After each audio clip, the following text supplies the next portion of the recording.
Perkenalkan, nama lengkap saya Ludia Yakob, mahasiswi Prodi Ahli Kredit S1 Kebidanan, Angkatan 6, Universitas Kusuma Husada Surakarta.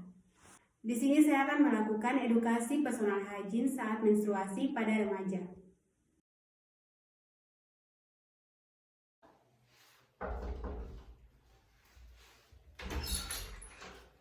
Selamat pagi bidan. Mari masuk, silakan duduk. Terima kasih. Perkenalkan, saya Bidan Mutia yang bertugas di sini. Ada yang bisa saya bantu? Begini bidan, saya kan sekarang sedang haid, terus sudah tergatal pada lipatan paha dan kemerahan bidan. Jadi bagaimana bidan? Sebelum kita melakukan pemeriksaan, saya bisa minta biodatanya. Punya KTP? Nama Mbak Dian, umur 16 tahun, alamat Mojosongo RT 04. Ini KTP-nya. Iya, sebelum kita melakukan pemeriksaan, izinkan saya untuk mencuci tangan terlebih dahulu.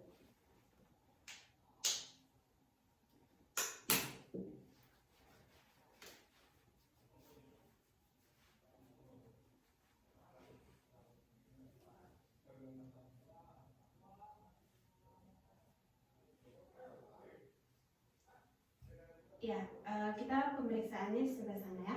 Ya, mari.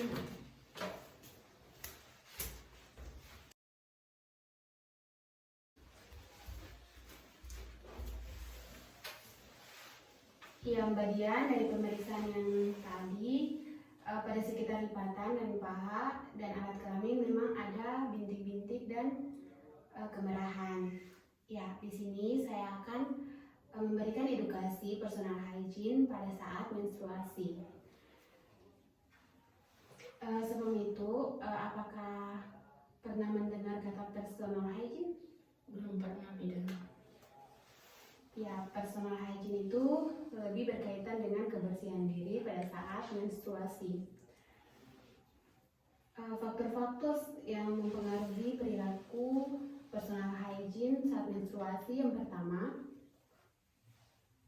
penampilan seseorang itu mencerminkan bagaimana personal hygiene atau kebersihan dirinya sendiri. Yang kedua, praktik sosial. Praktik sosial itu lebih ke kebersihan diri. Pada anak-anak sekarang itu kan kebanyakan itu manja di rumah, terus untuk kemungkinan untuk kebersihan dirinya itu kadang-kadang malas. Tetapi bagi para remaja sekarang, apalagi sedang menstruasi, itu lebih harus memperhatikan kebersihan dirinya, tidak boleh malas-malasan. Yang ketiga, tingkat ekonomi itu lebih ke bagian keuangan. Untuk personal hygiene, kita harus membersihkan diri, berarti harus ada mandi. Otomatis kita membutuhkan yang namanya sikat gigi, pasta gigi, sabun, sampo, alat mandi, dan sebagainya. Kita membutuhkan dana untuk semuanya itu. Yang berikut, pengetahuan tentang menstruasi. Pengetahuan yang baik tentang menstruasi akan berdampak baik juga bagi kesehatan kita. Jika pengetahuannya kurang, otomatis akan berperilaku buruk juga bagi kesehatan kita. Contohnya itu akan menimbulkan penyakit pada alat reproduksi kita. Yang berikut, budaya. Dalam berbagai daerah itu budayanya masing-masing. Untuk mengurus dan membersihkan diri itu punya budaya dan budaya tersendiri. Yang berikut, kebiasaan seseorang. Di rumah mungkin kebiasaannya itu kadang malas dalam membersihkan diri atau menjaga personal hygiene-nya. Untuk lebih ke menstruasi, lebih bagus untuk diperhatikan lagi kebersihannya agar tidak terjadi lagi hal seperti ini. Yang berikut, kondisi fisik. Menerapkan personal hygiene yang benar itu akan menghindari penyakit-penyakit tertentu. Indikator dalam personal hygiene saat menstruasi. Yang pertama itu perawatan kulit wajah. Saat menstruasi, remaja kadang itu wajah lebih rentan terkena yang namanya jerawat. Saat menstruasi, kerja dari kelenjar sebaceus akan meningkat sehingga dapat menimbulkan yang namanya jerawat. Otomatis harus lebih memperhatikan untuk mencuci muka 2-3 kali sehari. Berikut kebersihan rambut. Pada saat menstruasi, kulit kepala akan lebih lembab dan berkeringat. Untuk itu lebih memperhatikannya dengan mencuci rambut 2 kali sehari agar tidak menimbulkan ketombe dan mikroorganisme lainnya hidup di kulit kepala. Yang berikut kebersihan tubuh dan organ genital. Kebersihan tubuh dan organ genital sangat penting pada saat menstruasi. Kebersihan organ genital itu dicuci dengan air bersih dari depan ke belakang.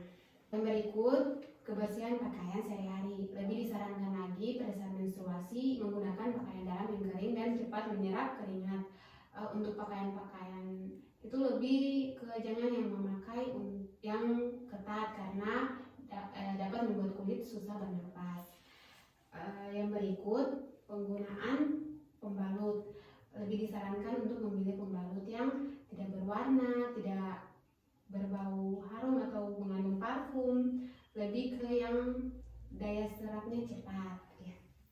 Tindakan yang dilakukan untuk menjaga personal hygiene saat menstruasi, yang pertama itu mencuci muka 2-3 kali sehari, keramas 2 hari sekali, mandi itu minimal 2 hari sekali juga. Terus memotong dan membersihkan kuku-kuku yang panjang, mencuci tangan di bawah air mengalir setelah dan sesudah memegang area kewanitaan. Yang berikut membersihkan area kewanitaan dengan air yang bersih, tidak menggunakan antiseptik untuk membersihkan genitalia, tidak menggunakan parfum dan sebagainya untuk membersihkan area kewanitaan juga. Membasuh genitalia itu lebih bagusnya itu dari area depan ke belakang. Pembalut itu harus diganti 4-5 kali sehari. Habis buang air besar, buang air kecil harus diganti. Yang berikut mencukur dan merapikan rambut-rambut kemaluan karena bisa menyebabkan infeksi. Yang berikut dampak yang sering timbul pada masalah personal hygiene. Yang pertama, dampak fisik itu menimbulkan yang namanya infeksi pada alat reproduksi seperti adanya kanker rahim kalau tidak dijaga personal hygiene-nya, keputihan, itu akan menyebabkan terjadinya kemandulan. Yang berikut dampak psikososial itu lebih ke mental, hubungan dengan personal, hubungan dengan orang lain akan tidak nyaman seperti itu, akan ada gangguan rasa nyaman gitu. Iya, dari penjelasan saya, apakah ada pertanyaan atau ada yang tidak dimengerti?